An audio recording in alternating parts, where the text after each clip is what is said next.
My topic for today's lecture is a legal toolkit for environmental impact assessment in Australia and globally. But I want to start with a preliminary topic. A major event just occurred that's going to change the course of your lives and human history. It also has massive implications for environmental impact assessment of fossil fuel projects in Australia and globally. Do you know what it is? And I'll give you a hint. It's happened within the last 2 weeks. Major international event. Lots of news about it. Not related to Ukraine, not related to crazy people in the United States of America, not related to Israel and Gaza. I know that cuts out about 90% of the mainstream news, but like in that remaining 10%, it was a big topic. Yes? Deep sea mining? No. But good try. Yes. Is it a war? No. But again, good try. Armed conflict? No, not armed conflict. Yes. There was a massive earthquake off Russia? Yes, that was an important event and it was in the news, but no, it's not what I'm looking for. Another try?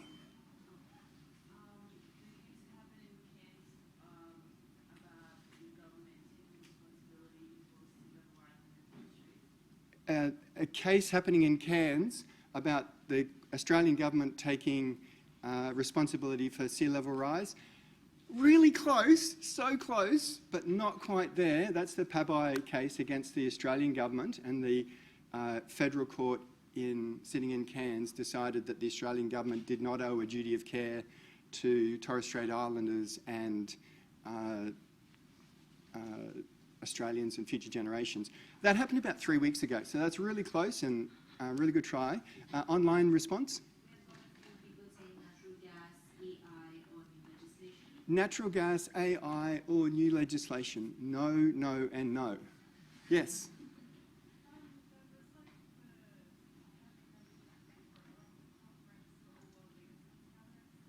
There was a big conference where world leaders come together and discuss. No. Anyone? Anyone? Come on. There's like massive news. It's going to change your lives. It's going to change the course of human history. Like, in a massive way.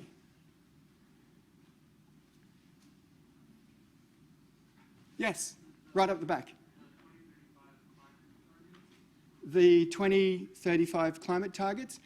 Again, getting close. It's related to climate, but it's not the announcement of new targets.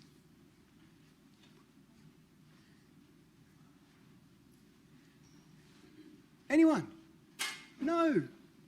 I'm shocked. Disappointed, in despair. What other good words could I come up with? Is it the ICJ, so the International Court of Justice related thing? Yes! Yay! The crowd cheers. Everyone, like there's this Mexican wave starts on the left of the theatre and continues across. Well done. Awesome. So on the 23rd of July, so less than 2 weeks ago, 15 members of the International Court of Justice, or the ICJ, the acronym, delivered their unanimous advisory opinion on the obligations of states in respect of climate change. So this is a picture from the court's website of the 15 judges. You can see them there up beneath that amazing set of windows in the International Peace Palace in The Hague in the Netherlands, where the ICJ sits. And this is them delivering their decision. The president at the moment is from Japan, and there are judges from all around the world. So there was a fabulous judge from China, there was a fabulous judge from Australia, from judges from all around the world were part of this decision, and it was unanimous, so they all agreed. And there was a lot of news about it in that 10% of news that doesn't relate to crazy people in the United States and all that stuff and wars. But there was a lot of news about the World Court basically making a massive step forward in relation to climate obligations of states, and the implications for countries like Australia, which are major greenhouse polluters and major emitters and exporters of climate pollution, are enormous.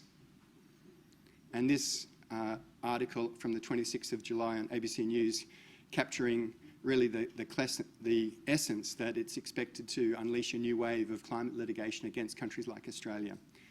So a bit of historic context for this, because this is truly historic, and the nub of that history is we've had 30 years of failure of international negotiations and action on climate change. So the graph on the right of this slide shows carbon dioxide levels in the atmosphere from about the 1960s and climbing up from less than 320 parts per million to now over about 420 parts per million. And then the colour bars represent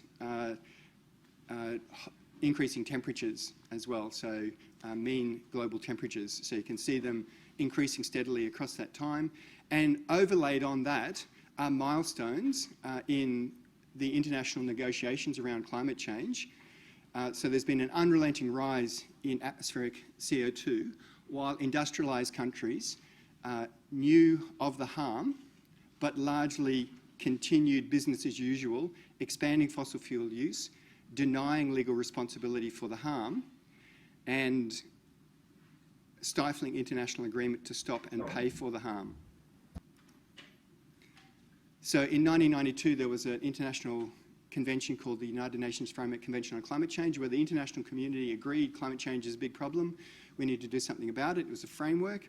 Then in 1997, there was this agreement signed in the Japanese city of Kyoto called the Kyoto Protocol to the United Nations framework, and it set some targets for industrialised countries like the US and Australia to limit their emissions within a commitment period a decade ahead of that time. That led up to 2009, where countries couldn't agree on a second commitment period and targets, and the US and China basically had this massive blame game, blaming each other, and it just ended in this dismal failure in Copenhagen. But then in 2015, the international community had this success in Paris of the Paris Agreement, so setting targets to stabilise mean global temperature rises beneath 1.5 or 2 degrees.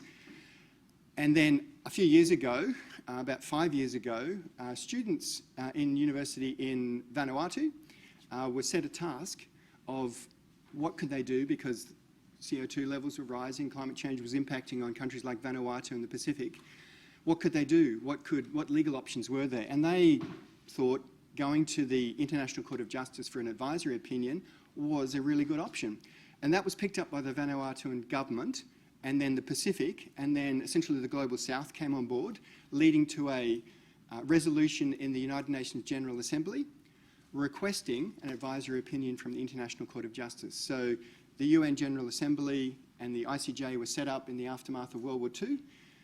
Don't hear a lot about the ICJ until this point, but this is a massive breakout decision for them. So the General Assembly requested an advisory opinion, it's just been delivered. And sorry, can I ask what an advisory opinion doesn't sound very... That's a really good point. An advisory opinion doesn't sound very important.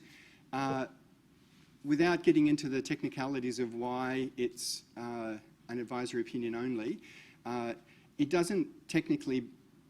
Essentially, the way it's been given as a 15-member unanimous decision has pretty well decided the obligations at a general level of climate in relation to climate change harm.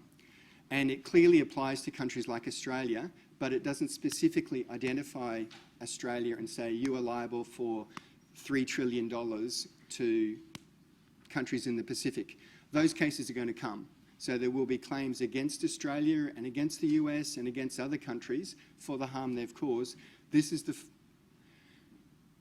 I say the first step. This is a massive leap into that liability. So don't be misled by the fact that it's only an advisory opinion. The nature of this decision and who has given it is a resounding declaration about what the law is, but also it's sort of shifted from what countries like Australia and the US have been doing and Saudi Arabia have been doing for 30 years, is denying responsibility, saying, yeah, climate change is a problem, but we're basically going to continue business as usual. We'll set some targets. We'll give a little bit of money voluntarily for aid for countries that are impacted, but we don't have any legal liability to avoid this harm or to pay for it now. And what this decision has said is, no, it's not voluntary. There's a duty of care, it's stringent, and you have liability if you breach it. So this is an amazing decision. So during the past 30 years, Australia has massively expanded its coal and gas exports, often after extensive environmental impact assessment, recognising the reality of climate change. Example is the Adani mine approved in 2016. If you're in the first semester course, ENVM 3103 or 7123, dealing with regulatory frameworks, I gave a lecture about the Adani mine back in that course, but essentially it's this massive coal mine in central Queensland. So that's an example of something that was fully assessed for climate change impacts and yet approved anyway.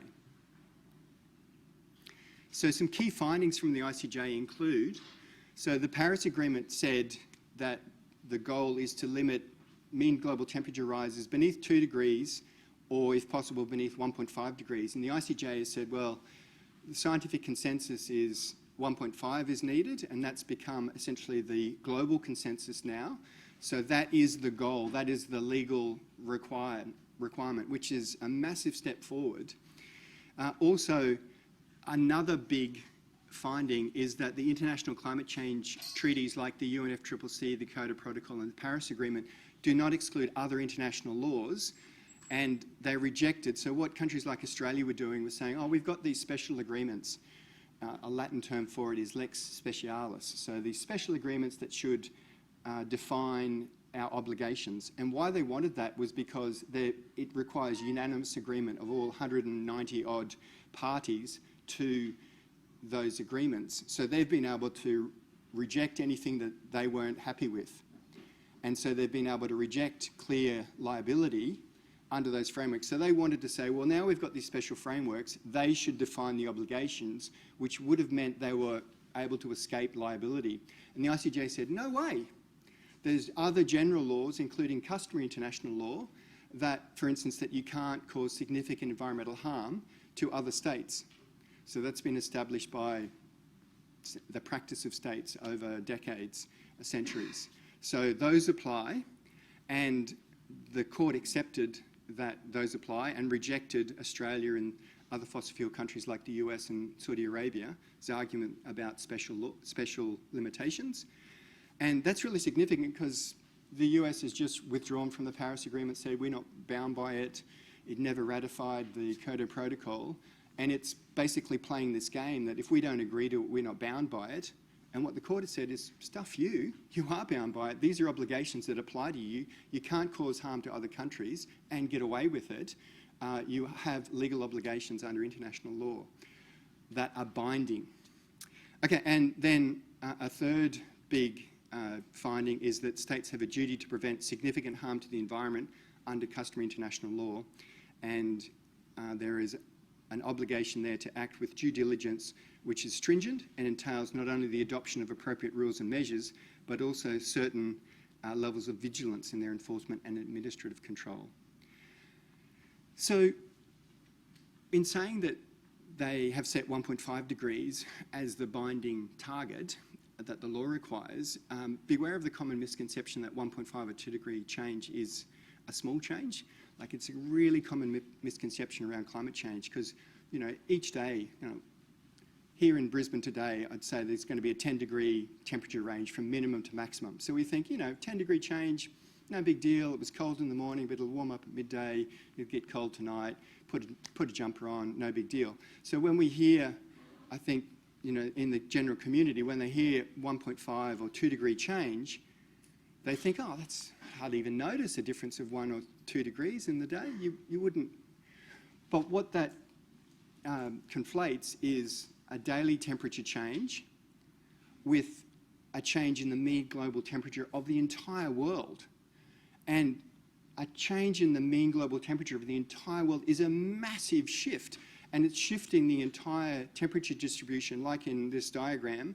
The temperature distribution is shifting across like a big bell shifting it, and it's the extremes that cause the most severe impacts, that drive more severe hurricanes or typhoons or cyclones, same tropical storms, drive more extreme bushfires. The marine heat wave that's occurring right now in South Australia, there is this massive algal bloom due to a range of factors, but one of them is this global marine heat wave that's allowing algae to bloom and cause extensive damage to the marine ecosystem. It's lasting for months, costing billions of dollars. That's happening now at current levels, which are we're about 1.5 degree warming above pre-industrial levels now. So we're having extreme impacts already, and it's driven by that whole shift. So a 1.5 degree change is actually a massive change. And yeah, it's the extremes that drive mass coral bleaching of the Great Barrier Reef, bushfires, and many other impacts that the world is already experiencing. So a couple of key findings that are really relevant for environmental impact assessment in Australia is at 427 and 428 of the decision. I'm just going to read them. The failure of a state, so in international law, countries are called states, and not to be confused, in a country like Australia where we have a federal system of government, we have a national government, and then we have state governments which are beneath the national government, and then we have local governments. But when international law, they refer to states as countries. So the failure of a country to take appropriate action to protect the climate system from greenhouse gas emissions, including through fossil fuel production, fossil fuel consumption, the granting of fossil fuel exploration licences, or the provision of fossil fuel subsidies, all of which Australia does, may constitute an internationally wrongful act which is attributable to that state. And then at 428, obligation of states to regulate the activities of private actors is a matter of due diligence. Therefore, attribution in this context involves attaching to a state its own actions or omissions that constitute a failure to exercise regulatory due diligence. So if we assess like a big coal project through environmental impact assessment or however, and approve it, it's a regulatory failure. We can be liable for that regulatory failure, even though the state isn't digging up the mine. Because we've approved it, we are responsible for it as a nation. So these are enormous changes in the whole global legal regime for climate change. So it's a radical and tectonic shift in international law for climate change. And while countries like Australia will continue, it's clear Australia's just going to continue along with its head in the sand, trying to say, or, fingers in its ears, saying, la, la, la, I can't hear you, ICJ. It's going to be increasingly difficult for them to, saying that they're not responsible or they're not legally liable for the harm they cause just doesn't cut it anymore. We've got a 15-member decision from the ICJ saying you are, or, countries like Australia can be. So general legal liability has now been conclusively established, and there will be claims for reparations of trillions of dollars because entire countries are going to be lost through to climate change, and we're contributing to it. So Australia contributes, is it about 2% directly, and if you take in account our fossil fuel exports, it's about 4 or 5%. So if you think like a country like Tuvalu, if you value like the country at, say, $1 billion or $2 billion or $1 trillion, Australia is likely to be liable for that 2 or 5% of their damage. So it's a huge amount of money, and that's going to drive a lot of litigation because, money then pays for lawyers, pays for experts. Huge amount of time is going to be caught up now in that. There's a lot written already about the ICJ. There's going to be heaps written over coming months, but a really good article, I put the link in the slides, is this one by two lawyers who were instrumental in the claims made by Vanuatu and running the successful case. So really brilliant lawyers and a really insightful article which just was published yesterday. So that's a bit of context for a legal toolkit for environmental impact assessment in Australia and globally, and how rapidly it's shifted just in the last 2 weeks. in context, or putting this lecture in context, so this is the second lecture in your course, and I know that most of the other lectures, or all of the other lectures, are by scientists and they're experts in their field. So you're going to look at social cultural impacts, economic impacts, risk assessment, all of those great topics. Phil keeps giving me the title for this lecture of Adaptive Environmental Management Regulatory Frameworks, which is a terrible term for basically law. So I've got square brackets there for what I give the title, and I hope a more useful or more user-friendly title, A Legal Toolkit and Guide Through the Maze of Environmental Impact Assessment Laws, because that's what I want to try and do in this lecture. And so in outline, I'm going to deal with who I am, who you are. A real-world problem, we're going to look at the Winchester South coal mine, which is currently undergoing an objection hearing in the Land Court in Queensland here in Brisbane. It's just 2 weeks into an 8-week trial. And then I want to unpack your legal toolkit for environmental impact assessment. I'm going to focus on Australia and Queensland, but I want to basically try and paint a broader picture, whether you're from China or from anywhere in the world. The basics of EIA and the frameworks are broadly similar in terms of triggers and then assessment, decisions, and then approvals. So 3 themes of this lecture are laying out a roadmap of the major environmental impact assessment laws relevant to your career, building your core skills for your career, things like statutory interpretation, and gaining insights into the gap between what the law says on paper and what happens in practice. So who am I? I'm Chris, and this is a great old picture I took last year, hiking down in Tasmania, a wonderful walk called the Western Arthurs, which is the best bushwalk in Australia, in my humble opinion. Yeah, fabulous in Southwest. So I was a science and law student here in the 90s. I know that sounds like the time when the dinosaurs walked. In fact, there were dinosaurs that were used to roam through the Great Court in the 90s. And then I worked for the Queensland government in licensing for a couple of years, came back to Brisbane, did a Master of Laws, a PhD in law, practiced as a barrister. I came here for a few years to teach. So I used to teach regulatory frameworks courses here in the School of Environment. And then I returned to working as a barrister about a decade ago. And I'm an adjunct associate professor here at the School of Environment. I've got a website, envlaw.com.au. I only mention that because there's a freely available summary of the Queensland environmental legal system on that website. Last published in 2020, but the framework's all still basically the same. I think I'll put that up on the course Blackboard site as well, but essentially the link's there in the slides. I'm just going to use that as a reference. And there's also further resources on that website dealing with planning, mining assessment, those sorts of things, linked to the last time I taught the regulatory frameworks course in 2020. So again, the subject, even though they're 5 years old, the frameworks haven't really changed. And who are you? So I couldn't get the data for this year's course, but the course numbers are generally consistent. So there's about 300 students in this course. About 50% of you are Australians, about 25% are from China, and then 25% from around the world. So hands up if you're from Australia. Okay, and then hands up if you're from China. Yep, and then hands up if you're from anywhere else in the world.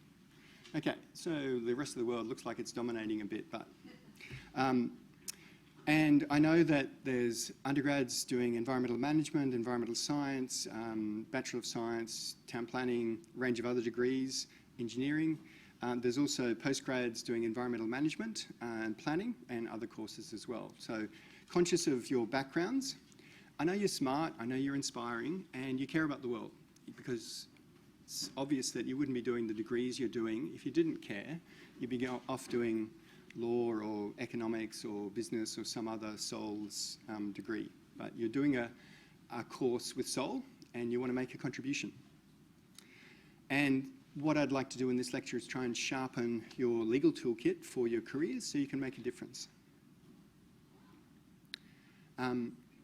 So a couple of factors in preparing this lecture, not 2 lectures, this lecture.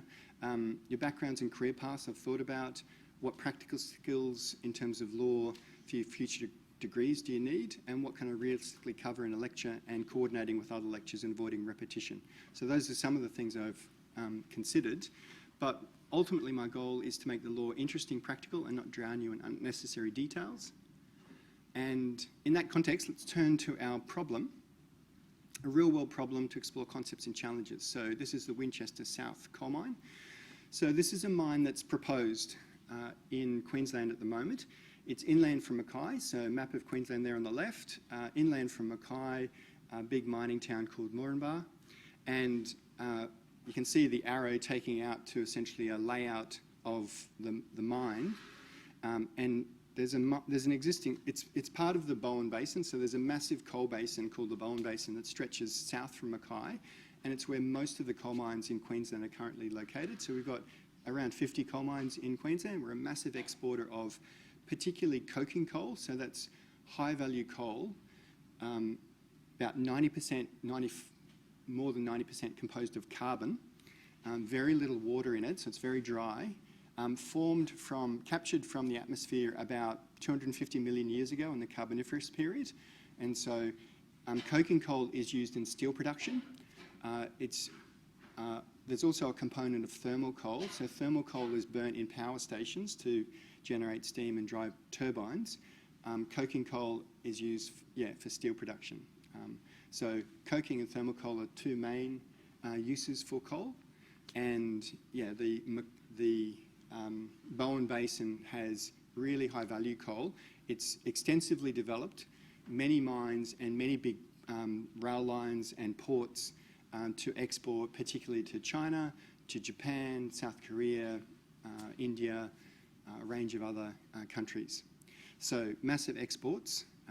And just notice on that slide to the right, the Peak Downs mine, because I'm going to show you a picture of what an existing open cut coal mine looks like. So this is just the mine pits. Can I get rid of that?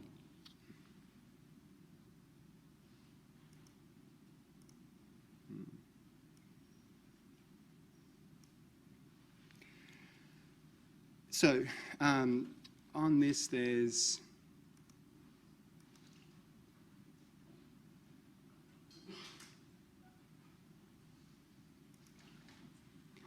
the main pit, north, west pit, northwest pit, south pit, well, not very big. So you've got, and main pit south. And this is just if you get into coal mines, so I've done a lot of court cases against coal mines over the last couple of decades. So basically I'm not involved in this court case at the moment in the Land Court, but been involved in a lot of objections to coal mines, big EISs, and this is a typical way that the proponent presents how the mine will progress over time. So it basically looks very colourful, doesn't it? But the blue, if you've got those three pits in mind, the blue represents the early years, the green represents the middle years, going to red at the end. So basically each colour represents the year when they intend to mine that. And then notice the Peak Downs mine here. It's about just on this, also just raise with you, if I can find a pointer.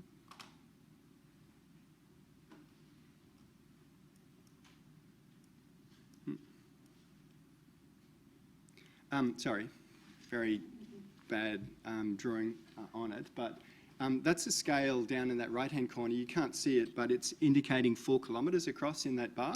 So the mine is about 2 to 4 kilometres across and about 8 to 10 kilometres if you stretched it sort of southeast. So, and then the Peak Downs mine is about 4 kilometres off to the southwest. And so this is what the Peak Down coal mine looks like. And what you've got here is the mine is progressing to the east. So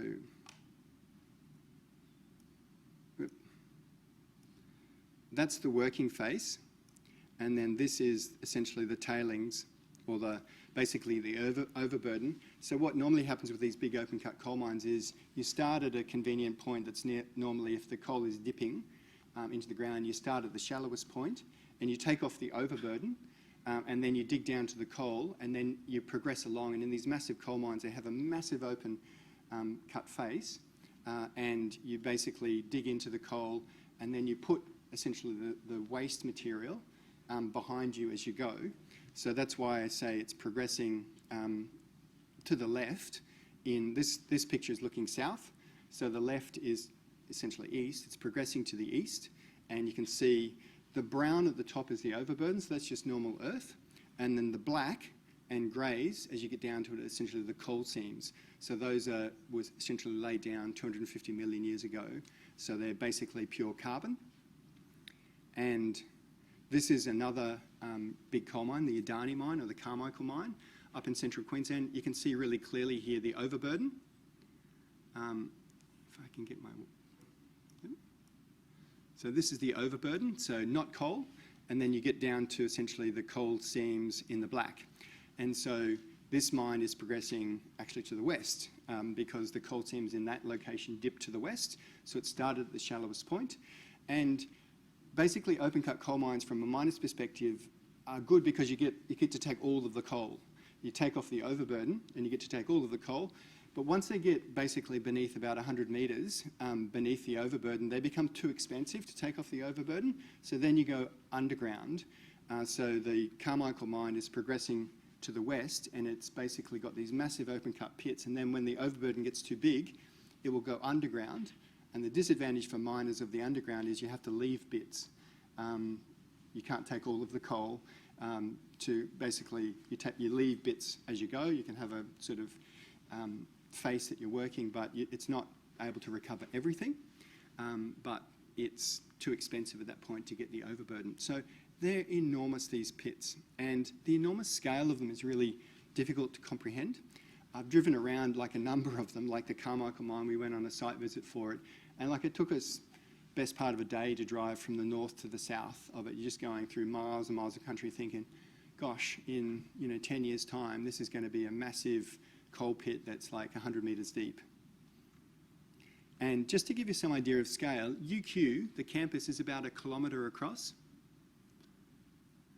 And a 4-kilometre grid square would basically stretch from here all the way into the city. So if you've been into the city, caught the bus or anything, just imagine you've gone in there. That's basically 4 kilometres. So put your hand up if you live within that grid square. If you're living in St Lucia or West End, I know heaps of people living in West End catch the bus across. So yeah, a big chunk of us, I live in that square over near Wollongabba. So a huge area in that 4 kilometres. And so this mine is like multiple of those 4x4 squares. It's an enormous area. And this is just one of 50 mines in Queensland. So this is the proponent's summary of the key benefits of the mine. So I've just taken a screen grab from their website. So key benefits, it says, are 500 jobs during construction operations, 254 million in additional wages in net present value terms, 5.7 billion to Queensland suppliers. Mine is proposed to go for 30 years. 882 million additional net economic benefits for Queensland, 696 million in royalties. So the coal is owned by the state government, and when they grant a mining lease to buy the coal, the miners pay what we call a royalty, but you could call it a tax, but it's not really a tax. It's more a payment for the good that you're purchasing. So they purchase it and pay a royalty, and there's $1 billion worth of investment, and it's metallurgical coal, so coking coal for steel production and thermal coal for energy generation. And that's based on a number of factors in the coal, particularly the coal content and its energy values, whether it's the higher grade coking coal or the lower grade steaming coal. Now, there's no mention. Yes, question? I want to know if the royalty is only paid one time or is annual?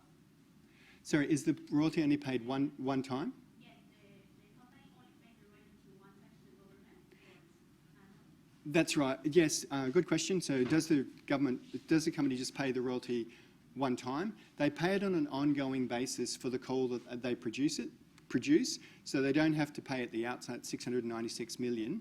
They basically don't have to pay it until they start extracting the coal. And then essentially if they're extracting about 17 million tonnes of coal a year, they pay about 8% for what they produce each year. And so if you did the maths, 17 million, can someone look up for me the current price of coking coal? You can just do a Google for it. So global coking coal price, and you'll see graphs. It's normally around 200 to 300 Australian dollars per tonne. So if you multiply, that's gross. So if you then multiply 17 million by 200, has anyone been able to find me the current price of global? It varies a bit depending on the quality, but anyone? Okay, let's just say it's $200 a tonne. Multiply that by 17 million tonnes a year, and then 10%, 8 to 10% of that is basically paid as the royalties. Cool. And yeah, you pay it progressively, effectively. One thing that the company doesn't mention is the company tax. So mining companies, multinational companies, what they do to avoid paying taxes in Australia. So the royalties is one component of like what the government might get from a mine. But then a company that makes a profit in Australia has to pay company tax in Australia. But what multinational companies do, and Australia has basically allowed for the last 30 years, which is one reason which makes us so popular with multinationals, is you create a company in Australia, then you create a company in Singapore particularly, or Ireland, a country that has very low tax rates, and then from your company that is in Singapore or Ireland, you loan all of the money to do the project in Australia, like you loan them $5 billion, and then the company in Australia pays back the loan and interest to the company in Indonesia, sorry, not Indonesia, in Singapore or Ireland or another low tax country. And then voila, there's no profits in Australia because we're repaying the loan to our related company in Singapore or Ireland, where company tax rates, like in Australia, what's our company tax rate is 34%. In Ireland, it's been 5% for years. Really low compared to Australia. So multinationals basically profit shifting is a really big way that they make money. There's this article just on the 29th of July this year about the Adani mine that I've mentioned a couple of times. So when it was proposed a decade ago, there was a lot of press about it will generate 22 billion in income for Australia. And a decade on, despite some pretty impressive money being generated in the first few years of operation, it's paid zero corporate tax in Australia, and it's projected to never pay a cent. And they do that by basically setting up related party transactions, so they never have a profit. The company never has a profit in Australia, and it's just outrageous. Our taxation system around our coal and gas and multinational corporations is a travesty. But park that. Winchester South Coal Mine is a couple of key facts. It's just started an 8-week hearing in the Land Court of Queensland, and the hearing is open to the public, and you can attend it if you'd like to see some evidence, and the court's in operation. So if anyone is interested, send me an email. I can give you the details. And they're hearing evidence from experts, including relating to climate change. They just had Martine Marone. Has anyone had Professor Martine Marone, who's a fantastic professor in the School of Environment? She gave evidence last week about offsets and biodiversity impacts. Professor Hugh Possingham, a brilliant UQ professor, is giving evidence, I think, this week. And so a number of UQ staff are involved as experts. And so you could go along to the hearing, just sit in, it's open to the public. There's multiple grounds of objection, including biodiversity impacts, inadequacies of offsets, and climate change. If approved, the mine will generate 17 million tonnes of coal a year over its 28-year lifespan, and at least, in total, 383 million tonnes of climate pollution or greenhouse emissions. So that's when the coal is burnt. To put that in context, it's a pretty big mine. Be one of Queensland's biggest. Our 50 coal mines range from producing sort of 1 to 2 million tonnes a year to 17, 18 million tonnes. That's a big mine. And yeah, the emissions are equivalent. Australia's national emissions directly each year are about 440 million tonnes. So this mine will generate over its lifetime more than a year's worth of Australia's entire emissions.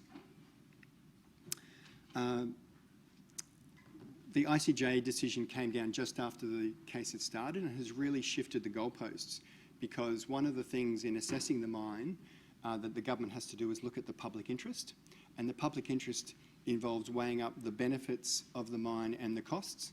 It's sort of this classic weighing up exercise. And when you're doing a public interest test, it's easy to look at these sorts of figures. 500 jobs, 696 million in royalties. They're all quantifiable, easy to grasp, and those sorts of quantifiable figures weigh really heavily in the weighing up process against often only qualitative impacts on the environment, like the emissions of 528 or 83 million tonnes of CO2 in the context of it's about 30 gigatons of CO2 emissions globally each year. It's hard to sort of see where those impacts are specifically. So in the weighing up exercise, often the jobs and royalties get precedence in most decision makers' minds over the impact, the vague qualitative impacts on the environment. But what the ICJ decision has done is really shift the goalpost, because now climate reparations, so paying for the damage that's caused by a mine like this, are now really on the cards for Australia. So if we approve it, we might get 696 or 86 million in royalties, but if we're then liable for 2 trillion in damages globally, then the mine is actually net negative for Australia financially. So it's really shifted the goalposts. Okay, so that's the problem. Can we now move on to unpacking your legal toolkit for environmental impact assessment? So I want to use this mine to just think about, well, how does environmental impact assessment for a project like this work? What are the sort of factors? What sort of governments are involved in it? Got a question? Yeah, great. If I serve now for 30 years of operation, do we have to honor it, or can they be shut down before the 30 years is up if the ICJ are changing factors coming into play? Great question. I'll repeat it. If we approve this mine, it's expected to last for 30 years, can we shut it down, like in 5 or 10 years' time, if we want to?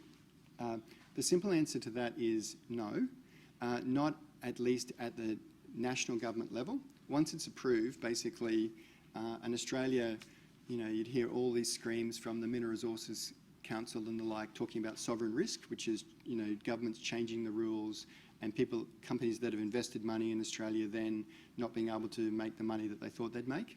So there'd be all sort of claims around sovereign risk. So basically, no, we can't shut it down. One thing, and I'm actually going to write an article about this in terms of looking at options for when climate reparations come on board, is Australia could tax them. So the Commonwealth government could tax them, essentially just call it a climate reparations tax, and essentially make it unfinancial for them. So there are mechanisms we could use to shut them down without actually cancelling the project approval. And it may well be that the financial factors so people are also looking to sue companies. So that's been one of my big projects, is looking for ways to sue, instead of countries, sue companies directly. And so once companies start to be held liable for these impacts, these projects are just bankrupted. They're unviable if you actually pay for the damage. They only get away with it by digging up the coal, selling it, and then emitting it to the atmosphere for free. If you actually paid for the damage, all of these projects are unviable. So it's more likely over the 30-year course of this mine that it will fold for financial reasons rather than be shut down by government. And that's been a big factor over the last 2 decades, why a lot of mines in central Queensland, big mines that were proposed, they got all their approvals and they haven't proceeded because the outlook, if you're going to invest $20 billion in a project and your payback is going to occur over 30 years, and you think over the course of 30 years fossil fuels are stuffed, then it's only if you basically are going to get your money back in the short term that it's actually worthwhile. So, cool. Does that answer that question? Any other questions at this stage? Yes? Last semester, last year, they passed that environmental legislation change where anything passed approved 5 years ago or something like that couldn't be altered or impacted. Would you use the same sort of technique to deal with something like that? That's a great point, and you're obviously really switched on. Before the last federal election, our national government changed our national environmental laws to basically prevent changes to sort of the status of a particular class of projects that have been approved subject to particular measures being taken. And it was in relation to a salmon farm down in Tasmania, but it affects other projects. And it was criticised a lot. It was essentially done for political reasons in the lead up to the Australian federal election to basically win Tasmanian votes. And that is sort of the opposite, because it was locking in essentially that the government couldn't change them to essentially put more obligations on the proponents of particular projects. So that's sort of the opposite. It's more going into locking in an approval. As a company, once you've got it, you've got a lot of certainty around that the government is going to shift the goalposts on you. It's the opposite of really the question related to can the government shut it down. You can think of ways that the government can shut it down, but the sovereign risk arguments, the outcry over it, it's really hard to do. Even like taxation things, when like a decade ago, I won't get into tax. How about I get back to environmental impact assessment? Okay. Can I just give you an overview of approvals and environmental impact requirements? And while I'm focusing on Queensland and Australia, the points I'm making really are common across the world. Around the world, most laws that regulate human impacts on the environment are found in written laws, whether you're in China or France or the UK or Australia. Written laws made by government. In Australia, we call them Acts of Parliament, Acts, statutes or legislation. All of those terms are interchangeable. And a very common approach, notice the capital for the Act, but it's not like just an action, but like an Act of Parliament. A very common approach used by governments around the world is to prohibit an activity by making it an offence unless it's approved by government.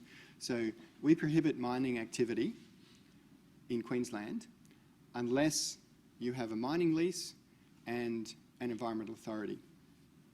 In summary, there are different levels of mining lease and the like, but let's just say the large mines, basically, we prohibit large mining activities unless you've got a mining lease and an environmental authority. And what that does is anyone that wants to do a large mine in Queensland has to apply to government for those two approvals. And that then forces the proponent to gain approval if they wish to undertake it. And then government can typically control how the activity is conducted by imposing conditions on the approval. So we give this mine an approval subject to, say, conditions on dust monitoring, on limiting water impacts, on rehabilitation. So we don't just approve it and, hey, go your worst. We approve it subject to conditions. And environmental impact assessment is the term used to describe a wide variety of ways in which the environmental impacts of a proposal and the ways of mitigating those impacts are considered during the approval processes typically. Yes, you got a question?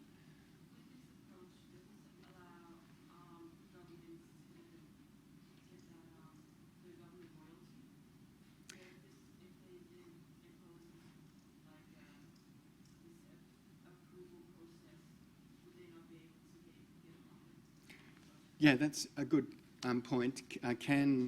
Does this stop governments getting royalties? No, it doesn't. So the requirement to have a mining lease under the Mineral Resources Act, one of the conditions of being granted a mining lease is you pay the royalty based on a rate set out in the Mineral Resources Act. So it's actually getting these approvals imposes that obligation to pay the royalty. But the point that I'd make is that conditions cover impacts to air, rehabilitation, and that's really common around the world.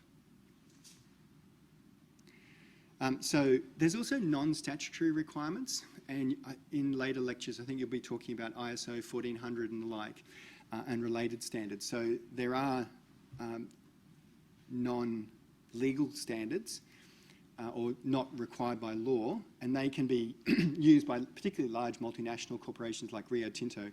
If they're going into a country that doesn't have an advanced regulatory system, they will typically impose ISO requirements on themselves because they want to maintain their sort of social license to operate. They don't want to just go into a country, trash it, because it then becomes, their name becomes toxic. And so ISO voluntary. In Australia, not as significant. If you work here in Australia, I'm sure you'll come across ISO, but it's a voluntary requirement. So one of the best known forms of environmental impact assessment is a preparation of an environmental impact statement. Coming from the first legislation to use that term really was in the US and has been widely copied over like the last 50 years. And an EIS is typically a document that generally describes the proposed development, the relevant environment, potential impacts of the development, ways of mitigating the impacts, and alternatives. And the purpose of the EIA is normally to inform the relevant decision maker of the potential environmental impacts and mitigating measures to enable them to decide whether to allow the project to proceed and what conditions, if any, to impose on it. And then I think you got these flowcharts in the first lecture, and I'm going to show you a few flowcharts, but this isn't death by flowchart. I just want to make a point that you'll see a lot of these flowcharts, and I'm going to try and boil it down to one at the end. Okay, so you saw this one: screening, scoping, investigation, review, decision, monitoring. There's also this UNEP model with, at the top, proposal, identification, screening, EIA, etc. There's a lot of similar flowcharts if you look in textbooks. So here is an example from China, from a book by Wu and Chang from 2020, Environmental Management in China. And you've got there, determine whether EIA report and EIA form or other form is required, and then go through it. But basically a flowchart.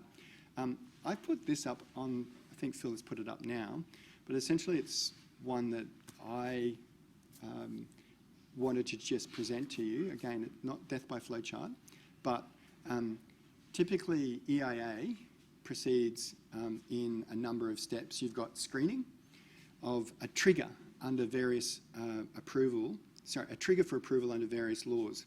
So in a mine in Queensland requires an environmental authority under the Environmental Protection Act at a state level, a mining lease under the Mineral Resources Act. So it triggers an approval.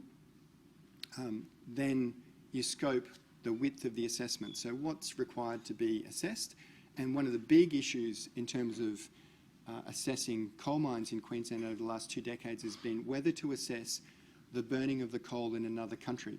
So, okay, we've got a coal mine here in Queensland. When we dig up the coal, it's being exported to, say, China or Japan to be burnt. Should our environmental impact assessment of that mine consider the burning of the coal? And to put that in context, only about 1% to 2% of the total greenhouse emissions from a coal project actually occur when the coal is mined. So there's some greenhouse emissions from the digging up of the coal and fugitive emissions, but most of the emissions occur, the vast majority occur when it's burnt. So just have a think about it. When you're assessing a project then, environmental impact assessment of a coal project in Queensland, under Queensland laws, should you worry about the burning of the coal in Japan? Who thinks yes? Put your hand up if you think yes. So that's like 20%? So put your hand up if you think, no, it's not relevant. So we've got maybe 10 hands, and then we've got the majority of people who are too chicken-livered to commit to either option. If you think about it, if you're assessing the environmental impact assessment of a project, it's a coal mine. It's not, its whole purpose is to produce coal. And you know it's going to be burnt, and you know that there is no effective way that its emissions are going to be captured. So whether it's coking coal or thermal coal, you're going to burn it, it's going to end up in the atmosphere.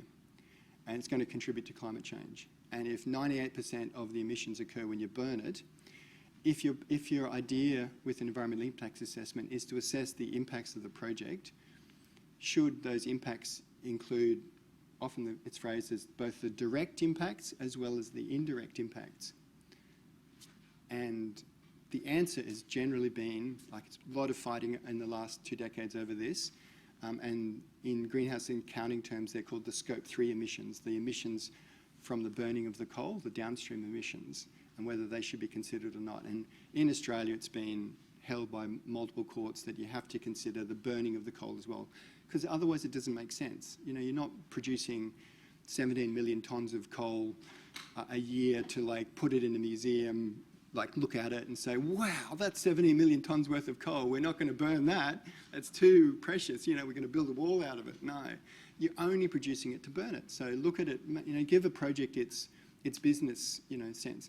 Like, similarly, like, think about a couple of other sort of similar projects. If you were assessing, say, a highway, let's just say you are acting for a road authority, and it's going to, you know, bulldoze a whole heap of houses through a city, and you're going to build a new highway. Now, if you're assessing that highway and its potential environmental impacts, from a proponent's perspective, they're just building the highway. So for them, the direct impacts are like clearing the houses, building the highway, a bit of dust generated and that, but then, you know, they're not responsible for what comes after that. So would you assess a highway without assessing traffic on the highway? Like, let's just say it's a big highway in, let's put it in China, it's got 4 lanes each way, it's going to take 100,000 vehicle movements a day. Could you, you know, would you assess, like, that project just, like, with ignoring the traffic? Would it make sense? It wouldn't make sense, would it? Because you're building the highway for traffic to go on it, and if you're going to look at the noise and dust impacts, you really have to, even though all of those cars and trucks are by other people, they're not by the proponent of the highway, they're not, you know, the state or national entity that's building that highway. They're not going to drive the trucks. They're third parties. They're not, you know, but they're creating the opportunity, and it doesn't make sense without the traffic. Similarly, an airport. Like, if a company wants to build an airport, they're not going to land the planes on the airport, but could you assess, like, a airport project without considering the planes landing on it and flight paths? It just wouldn't make sense. So similarly with a coal mine, if you're producing coal, even though other people are going to burn the coal, the proponent, it really doesn't make sense not to assess the burning of the coal. Cool. So we've got these stages: screening, scoping, the width of assessment, then the assessment itself, and sometimes there's public notification, sometimes not. Then it goes on to decision, and typically there's criteria for approval of the project. Sometimes they're really specific, like if you're in a high density area like a city, there'd typically be a planning scheme with very specific criteria about height, a whole range of factors, setbacks, you know, access for traffic, a whole range of things that it's assessed against, and whether to impose conditions is decided at that stage. And then once you've approved it, there's monitoring and adaptive management. And all of those steps can be challenged in courts typically, because people can go to court and say the scoping was wrong, the assessment was wrong, the decision shouldn't have been granted. So each of those stages can be essentially overseen by the courts. Hey, I'm conscious that we're an hour in. How about we take a 5-minute break? If anyone needs to use the restrooms, let's pause, come back, and we'll keep going with our environmental impact assessment. Hey, guys, can I come back and let's kick on? Otherwise, we'll run out of time. So sorry about people that were lining up to ask questions. If you want to talk to me after, we can do that. Okay, so coming back for the second half of the lecture, we were talking about the genetic environmental impact assessment sort of flowchart. And yeah, screening, scoping, assessment, decision, monitoring, adaptive management. I've just put them in a single sort of flow. It looks nice and logical, but in practice it's often really complicated and terms, very complex and messy. So environmental impact assessment, when you look at it in a flowchart, it looks nice and neat. The practice is often really messy, particularly where court challenges are involved. Now, in Queensland, there's 4 main environmental impact assessment processes. So notice I'm using the broader term. So any process that assesses the environmental impacts under statutes for the planning. So if you're building a resort or something on, in North Queensland, you would typically require approval under the Planning Act in Queensland. And that contains a procedure for what are called information requests. And projects can be both code and impact accessible, but code assessment still involves assessment of environmental impacts. Impact assessment is really a misnomer. It really just requires public notification and objection rights. There have been recent amendments by our ideological state government that is opposed to renewable energy. So they brought in amendments requiring large-scale solar and wind farms to be impact accessible, and they've introduced a new scheme for binding community benefits, but it's basically a shot at wind farms and solar,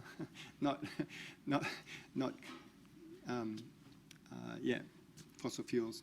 Admittedly, fossil fuels aren't regulated under the Planning Act because mining in Queensland is regulated under the Environmental Protection Act and the Mineral Resources Act. So the Environmental Protection Act contains an EIS process. It's generally limited to applications for an environmental authority, including for mines, and it's linked to the federal environment legislation. So there's the EPBC Act, the Environment Protection and Biodiversity Conservation Act. That's the last one. It contains 5 major EIA processes, including an EIS, and so in our system of government, we've got the federal government and we've got state governments. And the federal government, when it brought in these new laws back in 1999, they created an avenue, rather than having sort of the duplication between federal and state assessments, they created a process called a bilateral agreement process, whereby the federal government could certify certain state government processes for the assessment, and then it goes back under the federal legislation. And so we have a Queensland bilateral agreement in place. And so I'll mention the Winchester South mine has been assessed under the EPBC Act, but using the state EIA processes. I know that sounds convoluted, but it's just that they're interrelated. You don't have to worry about the details for our course. Now, in between those, there's an act called the State Development and Public Works Organisation Act, which has a general power to declare projects what's called a coordinated project, which require an EIS. And the procedures override the EIA process in the Planning Act and the Environmental Protection Act. And that's one of the mechanisms that's linked under the bilateral agreement to the EPBC Act. So there's 4 main EIA processes in Queensland, and they are, as I say, interrelated. For the planning approvals, the sort of typical assessment looks like this. You'll apply, and then government can give you an information request, which could include, do an assessment of the noise impacts of this proposed development or the flora and fauna impacts. So the information request can include environmental issues. And then it can be publicly notified if it's impact accessible, and then the government decides whether to approve it and what conditions. The EIA process under the Environmental Protection Act sort of looks like this in a flowchart, but I kind of skip over that one because the main one used for mines and is the the process used for the Winchester South mine is the EIA process under the State Development Public Works Organisation Act, and in which involves the proponent basically does an initial advice statement, and there's a statutory office called the Coordinator General. If you were in the Regulatory Frameworks course in the first semester, the man who is the Coordinator General at the moment came and talked to the course just at the end of the course. And essentially, the Coordinator General is there to try and facilitate big projects. So they're facilitating big projects, coordinating across government.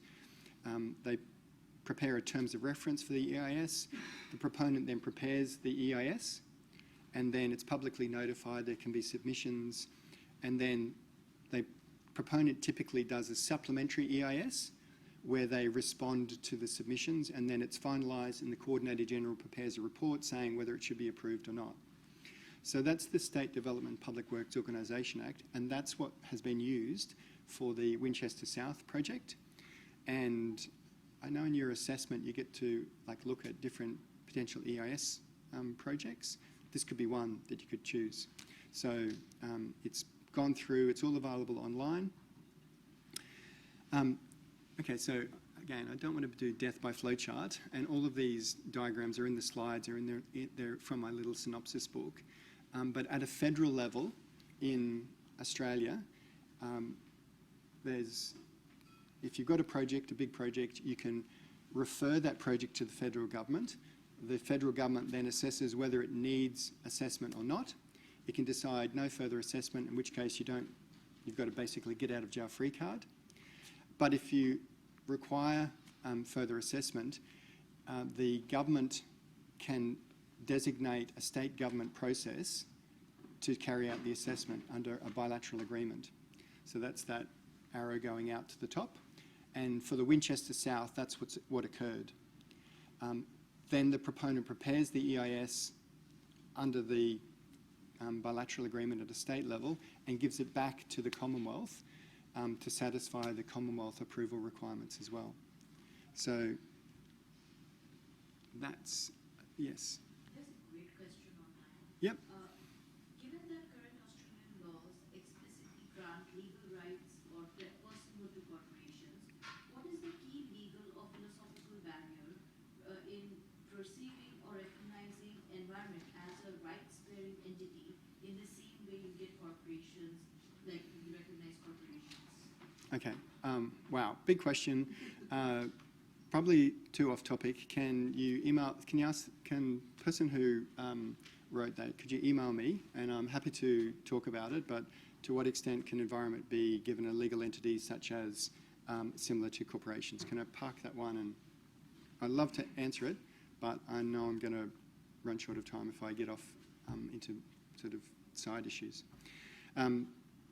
Okay, so don't worry about all the details. I'm just wanting to give you an overview, particularly for people who are going to go out and work. You know, some people in the course are already working as consultants, or you might go out and work for government, assessing projects, or in a consultancy, working for companies, doing these sorts of assessments. You'll get to know the detail of these processes. You don't need to worry about the detail for the purposes of our course. We'll do practice some statutory interpretation in tutorials. I wanted to give you basically an overall familiarity. My goal really, particularly for people who are going to work in Queensland, is I want you to be able to walk into a consultancy and someone talks about the State Development Public Works Organisation Act, EIS, and you at least know broadly what it is, and that, this is, and you don't say, oh, what's that? And, look silly. But basically you can walk in and start to do your job. So understanding essentially that there's these broad different processes under different laws is really just the key to that. Okay, so if we dig deeper, for a project like Winchester South, are any approvals in EIA needed? I've already sort of jumped ahead and answered that we need a mining lease, we need an environmental authority, potentially approval at a federal level. But if I just summarise it generically for all projects, the two general obligations imposed by the law in Queensland and other jurisdictions, including China and Europe and the US, is that you obtain and comply with any necessary approval, and you comply with any standard imposed by the law, and things like taking, a duty of care, those sorts of things imposed under the common law not to harm others. So for this project, it requires a mining lease, requires an environmental authority. And when we're more broadly thinking about what approvals an EIA is needed, a core question is,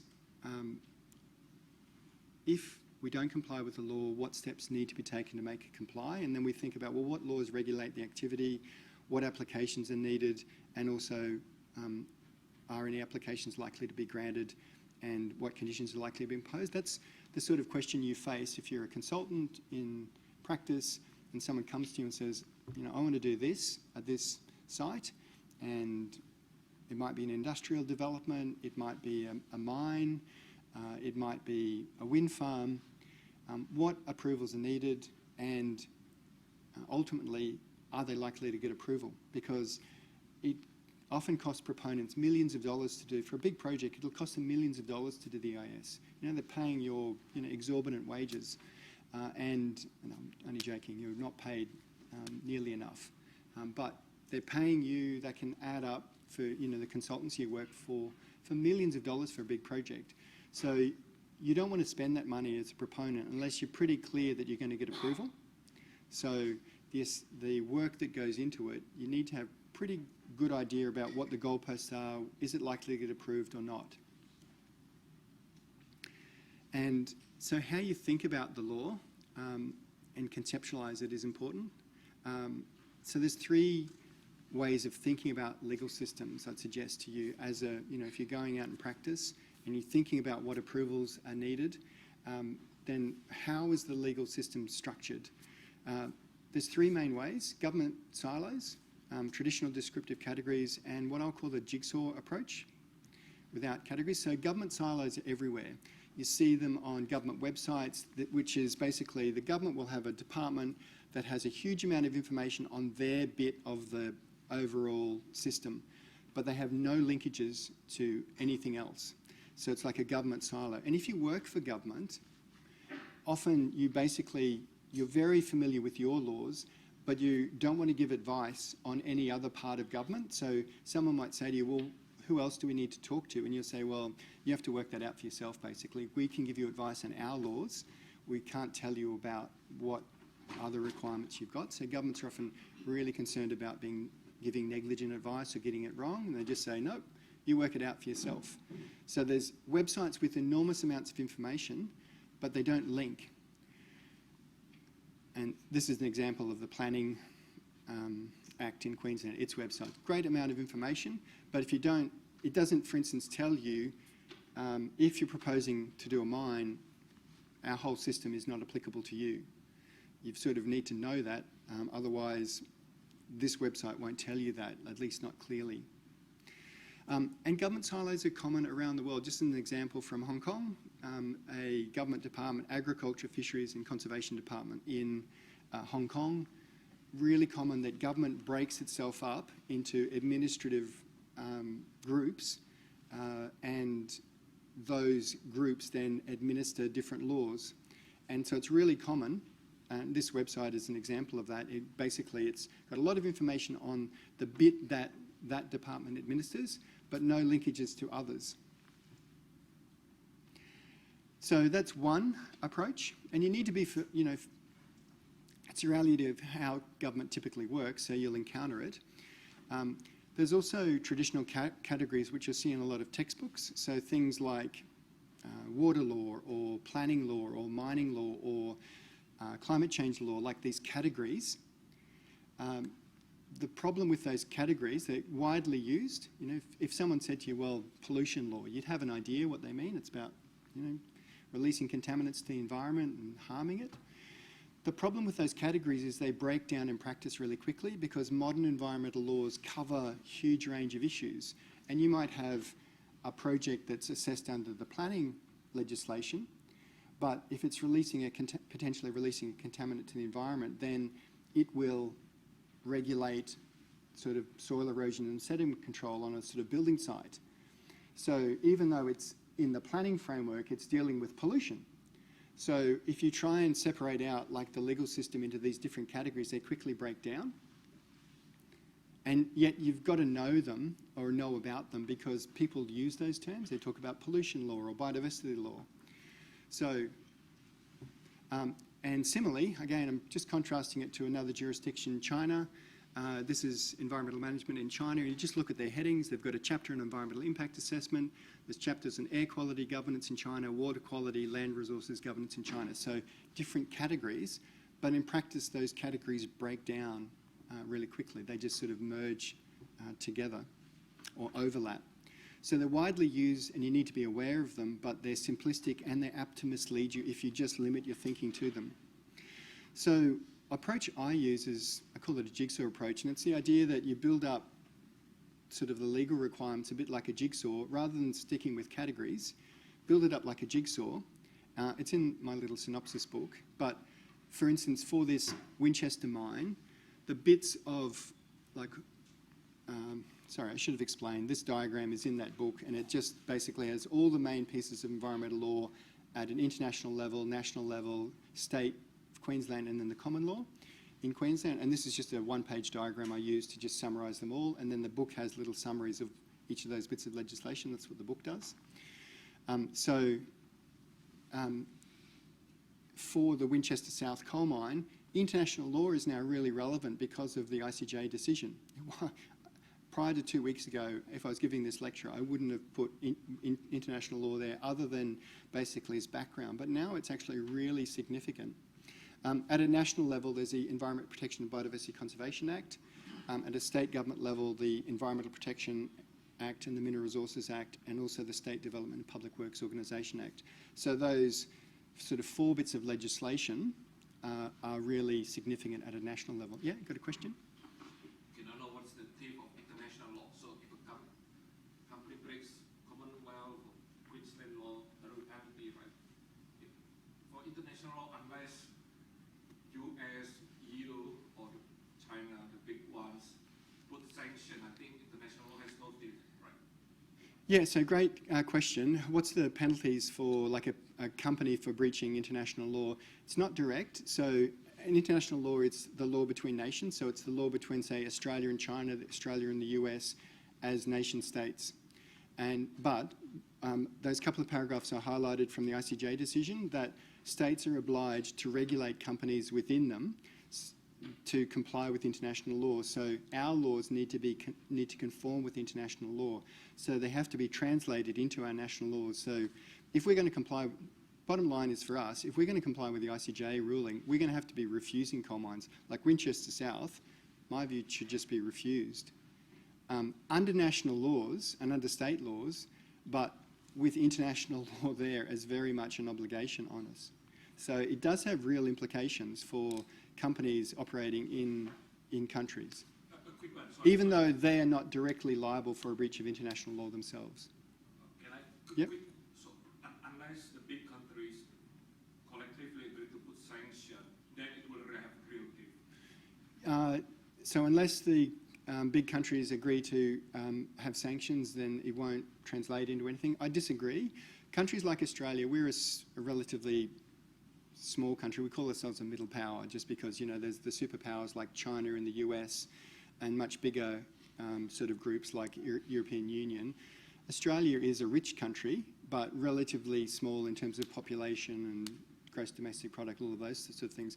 So we like to say, well, we are in favour of a rules-based order because we want international law because it protects us. We don't want to go to war with China or another country, Indonesia, because doing that would be a breach of international law. It's actually much better for us if everyone sort of respects international law, doesn't invade each other, you know, we trade happily, we have good relations.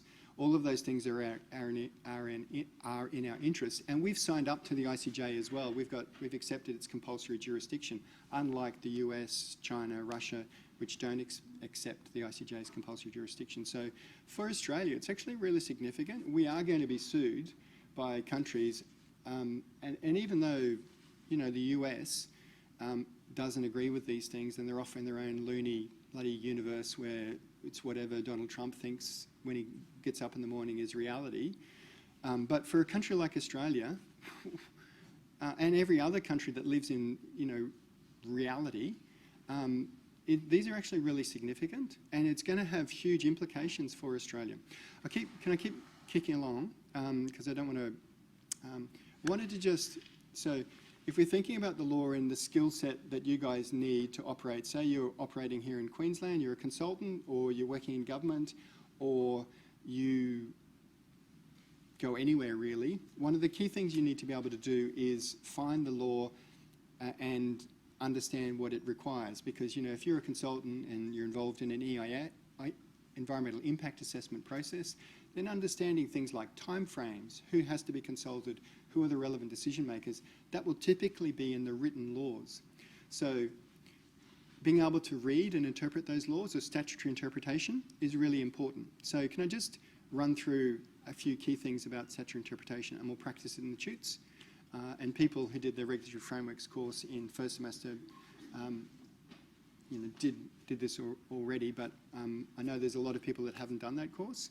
So statutory interpretation can seem a bit like black magic, and it seems mystical, like it's a legal matter. And there's lots of textbooks that are big and complicated on it, but don't be sucked into that mystery, because it's wrong. A lot of statutory interpretation actually comes down to just a few core skills. And a central challenge you're going to face in your career as environmental professionals, whether you're in private practice or in government, is to work out what the law says. And to do that, you need to navigate multiple large overlapping acts and related documents at the same time. And you often need to do this while dealing with multiple levels of government and decision makers, and bridging between transitions between old and new laws. Sounds complicated, and it can be in practice. When you're working, you get used to the systems that you're dealing with all the time. You become familiar with them. They become sort of second nature. There's always a bit of complexity around it, but they come to be able to do it. There's some basic skills. So. The vast majority of, solutions for statutory interpretation just require you to be willing and able to locate and read large documents, follow cross-references in them, and think logically about what they say and apply it to the facts. So you need to develop the confidence to do that for your careers. And on the Blackboard site, there is a handout, Core Skills for Statutory Interpretations, and there's 3 steps. Can I just break them down? We're going to practice these in tutes. The first step is to find the law and the version relevant to your problem, because the law in all countries changes over time. And sometimes you'll be dealing with old laws, because you might come into a project, it's been going for 10 years, it's already well into its application process, or it might have already been approved and it's subject to conditions, and your job might be ensure that the project complies with the conditions. So you might be dealing with old laws and an old approval, or it might be a new project, in which case you're dealing with the current laws and a new application.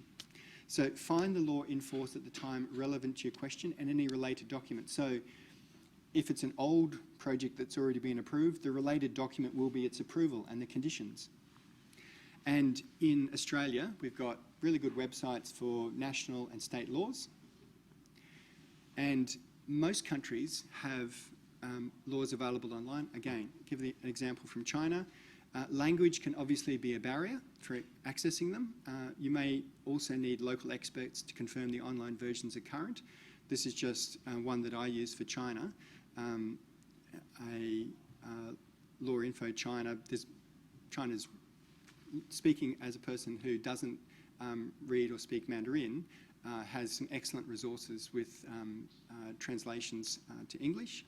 So there is a law of the People's Republic of China on appraising environmental impacts as an example, and it has the Mandarin versions and the English versions. You can compare them side by side. So if you are working internationally, language can be a barrier. Obviously, you need to get something in a language that you can understand. You can work with local experts as well. So focusing on Australia, if we look at our national laws, if we go onto the website with essentially the Library of National Laws, we can search for the Environment Protection and Biodiversity Conservation Act. We're going to practice a bit of this in tutorials. Related documents can include guidelines, various whole range of things that can be used in interpreting the Act. So that's the first step. We find the law that's relevant to our problem. The second is skim read. If you're unfamiliar with a big document, big law or a big EIS or a big, anything that's big, couple of things. The table of contents is your best friend because you want to understand the structure. And whenever you're dealing with a big document, the key thing is to identify the relevant parts, because what you do is you exclude 95% of it, so it goes from being 800 pages that you've got to read and it comes down to 30. Because no one reads these bits of legislation like a book. It's not like something that you get, like a Harry Potter novel and you read it from the start and it's got a plot. It's actually nothing like that. Yes, they have a structure, but you have to basically move around with it in that structure and look at definitions at the end and bring it back to the bit you're reading. And so it's sort of following cross-references through them rather than reading them like a novel. So use the table of contents, skim read them, identify the relevant parts. If we're looking at this Winchester South project, we would look at, well, are there triggers that might require an approval under this Act? And we would find that there are a range of triggers in Part 3 that identify what are called matters of national environmental significance protected under the Act. And then there's a part on bilateral agreements, there's a part on then the referral, assessment and approval. And I gave you this flowchart before, but there's a set of triggers in the Act, including like this: a person must not take an action that has or will have a significant impact on the World Heritage values of a declared World Heritage property. So the Great Barrier Reef is a World Heritage property, so one of the big arguments being used against projects like this at a federal level is that they will cause a significant impact on the Great Barrier Reef when the coal is burnt, contributing to climate change. So you don't see anything there about climate change in that trigger, but that's the big pregnant question for a coal mine like this is, will it cause a significant impact on matters of national environmental significance due to its contribution to climate change? Been a huge amount of fighting over that. And yeah, that's the trigger anyway in the Act. Section 12, a trigger linked to World Heritage. And then you can work through the Act. Another component of it, if the project triggers the Act and it's required to be assessed, ultimately the government can approve it even though it's going to have a significant impact. So there's a section 133, grant of an approval, and a key part of looking at all of these bits of different sections is you sort of have to move around to the definitions as well. So interpret the relevant parts according to their plain meaning, but follow cross-references. Laws often use defined terms. They'll have a little dictionary at the end or at the start. And so the term impact is defined in section 527E of the Act. So it's right at the end. So reading these Acts requires you to essentially follow those cross-references. And again, we'll practice this in tutes. And then at the end of all of this, there's some general considerations, and the decision maker can consider economic and social matters.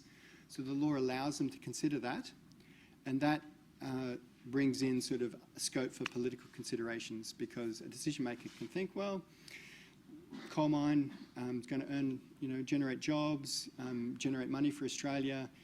We're going to approve this despite the environmental impacts. So those are things that a decision maker under this Act can do within their discretion. So us looking at it, we can sort of see that from the start. If you're looking for, yes, it triggers, this project will trigger the Act, but even if we ultimately require an approval, the decision maker can approve it due to economic and social matters. So even a big project like this, is not barred from approval under our federal environment laws. I've put in a fourth step about searching for court decisions applying the statute. You don't have to if as a non-lawyer. Often court decisions about the case will really just tell you what you get anyway from just reading it, and it can be complicated.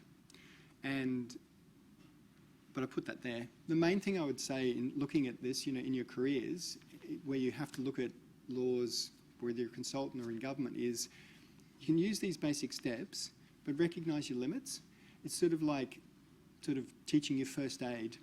Like you've learnt first aid, you can do CPR, that's great. You might save someone's life, you might save your own life, but if you've done a week of first aid, you're not going to go out and do open heart surgery on someone because your week of first aid, doesn't cut it. You require years of training as a doctor to do open heart surgery. So there is a role for lawyers, and there can be really complicated questions, but just like first aid can be really useful for everyday situations, those three steps: find the law in force at the time relevant to your problem, and in any related documents, skim read it and find the relevant parts, and then apply the ordinary meaning and follow cross-references. That will solve most of your problems. So allow for more difficult cases, but if something is unclear, if something is unclear, recognise it in your use of a statute. And if a problem is really important to resolve conclusively because your client might risk prosecution or it's a huge risk for the project, then get professional legal advice. So assessment under many laws looks neat and straightforward in an idealised flowchart, but the reality is complex and messy. Can I just explain why that is in terms of levels of government? So when we think about, and this is just a broad overview as well of levels of government, particularly for people from overseas, because I know our system of government, often in courses you just assume that you understand it, and often it's really confusing. So there's three main levels of government in Australia for a project like this. We've got our federal, Australian, Commonwealth government or national government. Australians use those terms and mean the same thing: federal government, Commonwealth government, Australian government, state government, sorry, not state government, national government, Commonwealth government. Now, that federal government is made up of many departments. The main environment one is the Department of Climate Change, Energy, Environment and Water, or DQ. Then at a state government level, so Australia is a federal system of government, we've got a national government, we've got state governments, including the Queensland government. So it's also made up of different departments, including an important one for the environment is the Department of Environment, Tourism, Science and Innovation, or DETSI is its acronym. The Coordinator General is part of the state government. And then we also have local governments, 77. They come with a variety of names. Brisbane City Council is an example where we are now. But they can be called a city, they can be called a regional council, they can be called a shire. All of those things actually in our system mean the same thing. They're a local government. So 3 levels of government in Australia. And at a national level, there's no government that can impose laws on a country. So we've got the United Nations, the United Nations General Assembly is in New York. This is the General Assembly, so every country gets 1 vote. So China, with a population of 1 billion people, gets 1 vote. Tuvalu, with a population of 12,000, gets 1 vote. They're both countries, they both get 1 vote. So made up of 193 states, Australia gets 1 vote. Resolutions of the General Assembly are non-binding, so they can't compel a state to do something. There's a Security Council made up of 15 states, 5 permanent members. Permanent members have a veto right, so they're essentially all the winners from World War II. China, the US, China, Russia, France and the UK are all permanent members of the Security Council. So the United Nations was formed in the ashes of World War II. The Security Council can decide to take measures against a particular country that's threatening international peace and security. But because of the 5 members have a veto power, they can block any vote. Essentially, the Security Council is often weak and impotent because if a country like the US backs, say, Israel's genocide in Gaza, then the Security Council has been unable to pass any resolutions against Israel, even though there have been like votes of 14 versus 1. The US wields its veto, and so the Security Council hasn't been able to impose anything on Israel. So the Security Council is an important yet often impotent limb of the United Nations framework.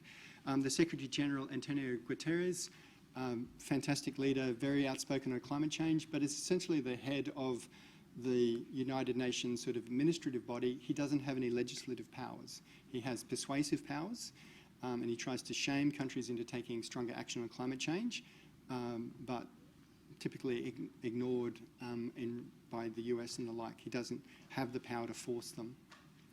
Okay, so that's the UN, and there's two main sources at an international level: international conventions or treaties that countries agree to, and then international custom. And as I said, the recent decision of the ICJ has been really significant because it said customary international law includes a duty to prevent significant harm to the environment. And why that's so important is it's imposed on all states, irrespective of whether they agree to it or not. They say it's just a law across nations. Okay, so in our Australian system, we've got national, state, and over 500 local governments. I wrote this article a decade ago because lots of people like to think about, you know, if you're from overseas, you might look at our system and say, gosh, it's so confusing, who controls what? And it's perfectly legitimate to be confused by it because people like to think about a system of government like a neatly layered cake, but our system of government isn't like that at all. It's more like scrambled eggs because our national, state and local governments can all have a role in terms of regulating environmental impacts and stopping particular projects. And there's no really logical separation between what they do. It's just a scrambled egg. So generally, for most projects, like if you go out into the workforce in Queensland, most of the work is in planning. So there's a huge amount of work up in the Sunshine Coast, on the Gold Coast, approving units. You know, if you're a town planner, you're an environmental consultant, you can, you know, earn a lot of money working on project approvals. And that's under the planning framework. The local government is the most significant level for most projects. So for the sort of 20,000 development applications across Queensland per year, you know, like there's huge amounts of works, huge numbers of consultancies earning money in that field. Local government is really significant. For larger projects like mines, state and Commonwealth government are more significant. So for Winchester South, the major approvals are at a state and national level. And as I said, Environmental Authority, mining lease, and federal EPBC Act approval. So the Winchester South mine was declared a coordinated project in 2019. So it's been assessed under an EIS under the State Development and Public Works Organisation Act, administered by the Coordinator General. It's been in the Queensland Bilateral, and all of that is available on its website. So you know your assessment includes looking at a real project. So Winchester South is a real project right now, really interesting to look at. It's all available online. I've just done a couple of screen grabs from that page, regulatory documents. The Coordinator General's website as well has got all of the reports, so you can look at a real project and yeah, all of the details. So if the mine's approved, will the mine be approved? And if so, what conditions will be imposed? Well, virtually all coal mines that get to this stage in Australia are approved because government wants the money. So we're saying stuff it, stuff the future, and stuff, you know, countries that are impacted by our emissions. We're going to approve these projects. And so even though there's all this assessment going on, and it's currently before the courts, and it's not certain it will be approved, it's highly likely to be approved at a state government level and at a Commonwealth government level. And yeah, EIA looks neat and straightforward, but it's complex and messy. It's often complex, involving multiple layers of government. It spans multiple timescales, multiple different stakeholders, and there's often a large gap between what the law says on paper. You might say, talk about environmental protection, but then economic and political considerations come into final approvals, and so environmental legislation and EIA might be partly symbolic. You know, you might be involved in a project and, you know, earning money, having it assessed. You might get some, you know, wins around the edges, but typically projects are getting approved. Big project like this will be approved and, yeah, cause significant harm. So don't be naive in assuming that government will protect the environment and that laws will actually protect the environment. Often that's not the case. And just to wrap up, the ICJ decision is really significant in that context because now we've got a sort of international layer, and even though we've been ignoring the climate change impacts largely and saying we're going to approve these big coal mines, we now will see in your lifetimes litigation against countries like Australia for the projects they're approving now. So yeah, the current EIA of Winchester South provides strong evidence for future claims against Australia for climate reparations. So just wrapping up, we covered Winchester South mine, tried to unpack some issues around EIA toolkit or a legal toolkit for you. We're going to practice some things in tutorials, but takeaway from this lecture, you've got a legal toolkit based on a glossary of terms, common terms like what's an act, statute, what's a section, those sorts of things. So, and understanding that EIA is often linked to approval processes, and yeah, then how you think about the laws, how you find and interpret laws, the 4 main EIA processes in Queensland, and there's multiple levels and parts of government are potentially involved, and that EIA is often complex and messy. Cool? So we'll, as I say, we'll practice some statutory interpretation, some basic things in the tutorials. You don't have to worry about a lot of the complexity in this lecture in terms of the different bits of legislation. There'll be a few tutes on the first quiz question related to this lecture. But yeah, if you understand, you know, the main laws that apply in Queensland, can identify them, do some basic statutory interpretation that you'll, you know, work on in the tutes, you won't have any problems with the content from this lecture for your assessment. Cool? If anyone's got any questions, I know there'll be another class coming in now. I'm happy to chat outside, but if you have any questions, you're also very welcome to email me. Happy to chat with you. Cool? So good luck with the rest of your course. I hope you found this lecture useful. Thank you.